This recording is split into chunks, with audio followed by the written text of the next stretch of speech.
సింగరేణి క్వార్టర్లలోని కార్మికులు ఎదుర్కొంటున్న సమస్యలను సిఐటియు ఆధ్వర్యంలో బస్తీబాట నిర్వహించి వారి సమస్యలను అడిగి తెలుసుకున్నారు. ఈ సందర్భంగా సింగరేణి కాలనీస్ ఎంప్లాయీస్ యూనియన్ రాష్ట్ర అధ్యక్షుడు తుమ్మల రాజారెడ్డి క్వార్టర్స్ ని సందర్శించి మాట్లాడారు.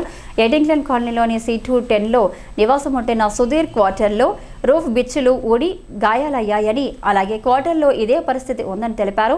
వర్షాలకు రేకులు పగిలి ఇంట్లోకి వర్షపు నీరు రావడం వల్ల ఇంట్లో వారు కింద పడి గాయాల పాలు కావలసి వస్తుందని వివరించారు. క్వార్టర్స్కి డ్రైనేజీకి బాగా లేదని, వర్షాలకు గోడలు తేమగా మారుతున్నాయని, మహాకవి పోతన కాలనీలో బ్లాక్ నంబర్ 65లో రూఫ్ పడి సింగరేణి ఓవర్మెన్కు గాయాలయ్యాయని తెలిపారు. ఎయిటింగ్లాండ్ కాలనీలో అంతర్గత రోడ్లు బాగాలేవని, డ్రైనేజీ వ్యవస్థ అస్తవ్యస్తంగా ఉందని వివరించారు. గత 10 రోజుల నుండి ఆరో ప్లాంట్లో మోటార్ కాలిపోయి ఉండడం వల్ల మంచినీళ్లు రావడం లేదని, కార్మికులు కలుషితమైన నీటిని తాగాల్సి వస్తుందని వివరించారు. ఈ సమస్యలను సింగరేణి యాజమాన్యం వెంటనే పరిష్కరించాలని, లేని ఎడల తమ యూనియన్ ఆధ్వర్యంలో ఆందోళనలు చేపట్టాల్సి వస్తుందని హెచ్చరించారు. కార్మికులంతా అనారోగ్యతలు ఇది ఉండటం వల్ల బయట వాటర్ కూడా కొనుక్కోవడం బంద్ చేశారు అందరు. ఇప్పుడు దాదాపు వారం 10 రోజుల దగ్గర నుంచి వెళ్ళి దానికి మొత్తానికే వాట్సాప్ లో బంద్ అయింది. దానికి ఒక బోర్వెల్ వేసి బోర్వెల్ పంపు పెట్టి దానికి వాటర్ సప్లై చేయాల్సిన బోర్వెల్ కాలిపోయింది, మోటార్ కాలిపోయింది. దాని కనీసం ఇంతవరకు దాన్ని పట్టించుకున్న మానవులు లేరు.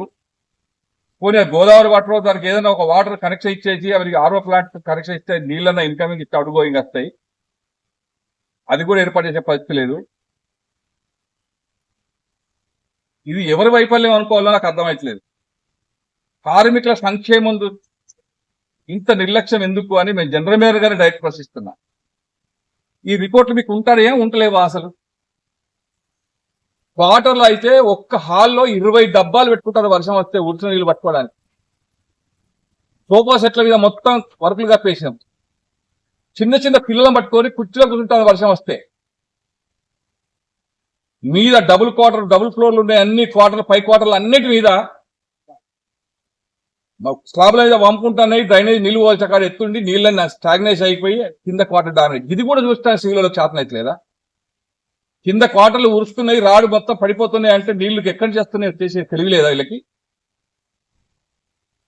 స్లాబ్ మీద డ్రైనేజ్ ఒక ½ ఇంచ్ 1 ఇంచ్ ఎత్తుండటం వల్ల నీళ్లు స్టాగ్నేషన్ అయిపోయి కిందికి దిగుతున్నాయి. రాడంతా తుప్పు పట్టింది. ఇప్పుడు ప్రస్తుతానికి స్లాబ్ కున్న పొరే పడుతుంది. ఇంకో సంవత్సరం అయితే మొత్తం స్లాబే పడే పరిస్థితి వచ్చింది. ఏదో 1, 2 ఉంటే ఏదో అనుకోవచ్చు. దాదాపు 80% క్వార్టర్లు వీళ్ళ 1200 కుటుంబాలే ఉంటాయి. దాదాపు 400-500 క్వార్టర్లు బిచ్చుడిపోయి నిలబడకుండా ఏ క్వార్టరు లేదు.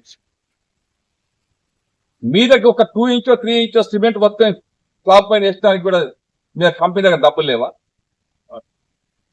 వాటర్ ట్యాంకులు కట్టిన వాటర్ ట్యాంకులు కూడా లీకేజ్ ఉన్నాయేమో తెలియదు. ఎండాకాలం కూడా నీళ్ళు వస్తున్నాయి అంటే వాటర్ ట్యాంకులు కూడా కింద లీకేజ్ ఉండుంటాయి. మీద కట్టిన ట్యాంకులు వాటి మీద మూతలు లేవు. ఇంత మన పార్క్ మొత్తం యూత లేకపోవడం వల్ల ఎండవాడి అందులో మొత్తం పాకులు జమైంది. ఎండాకాలం ఏమో మొత్తం కోతులు స్నానం చేస్తాంటి ఆ నీళ్ళల్లో. ఆకులన్నీ ఇసుకపోయి అల్లే పడి ఉన్నాయి. చాలా వాటి మీద మూతలు లేవు. దీనికి పర్యవేక్షణ కోసం ఇంత ఒక మంచిగా చూస్తేనేమో మీద మిట లోపల లోట అన్నట్టు కనపడుతుంది. దయచేసి GM గారికి చెప్తున్నా నేను, మీరు వారం 10 రోజుల్లో చర్యలు తీసుకోండి. లేకపోతే CIT ఆధ్వర్యంలో నేను పోతనా కాలనీలో టెంట్ వేసుకొని కార్మిక కుటుంబాలతో ఇక్కడ కూర్చుంటా. మీరే రావాల్సి వస్తుంది. అప్పుడు మీరు రాకపోతే మేము కనీసం 500 మందితో మీ ఆఫీసు ముట్టడిస్తాం.